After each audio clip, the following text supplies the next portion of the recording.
అండి హాయ్ అందరికీ నమస్కారం. నేను ఇప్పుడు చేయబోయే రెసిపీ మినప సున్నుండలు. దానికోసం కావలసిన పదార్థాలు: మినుములు, మినప్పప్పు, బాదం పప్పు, నెయ్యి, జీడిపప్పు, బెల్లం. మినప్పప్పు వచ్చేసి ఒక కప్పుడు తీసుకోవాలి. దానిలో యాలకులు 4 చాలండి. బాదం పప్పులు వచ్చేసి ఒక 100 గ్రామ్స్ అండ్ ఒక గ్లాసు నెయ్యి, జీడిపప్పు 50 గ్రామ్స్, హాఫ్ కప్పు బెల్లం. అంతేనండి, సింపుల్ రెసిపీ. ఈ మినప సున్నుండలు డ్రై ఫ్రూట్స్ లడ్డు అనేది చాలా హెల్తీ ఫుడ్ అండి, చాలా మంచిది హెల్త్కి కూడా.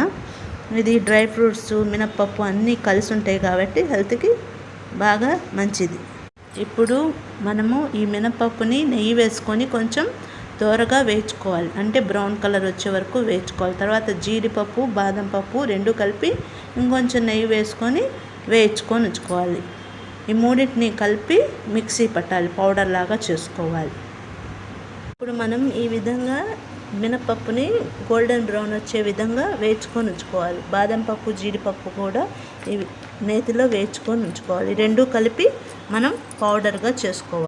నేను ఇందాక చూపెట్టిన విధంగా మినప్పప్పు, బాదం పప్పు, జీడిపప్పు ఈ విధంగా పౌడర్ చేసుకొని ఉంచుకోవాలండి.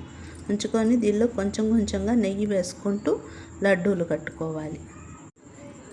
ఇట్లాగూ నెయ్యి వేసుకున్న తర్వాత మనము లడ్డు చేసుకునే విధంగా వస్తుందా రాదా అని చూసుకోవాలి. చాలా తక్కువ పడుతుందండి నెయ్యి కూడా.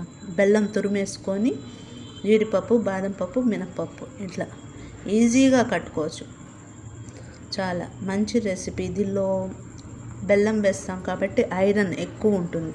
మినుములు ఒంటికి మంచిది. ఈ విధంగా మనం చేసుకొని ఉంచుకోవాలి. అంతేనండి, సింపుల్ రెసిపీ. థ్యాంక్ యూ అందరికీ. Like and subscribe.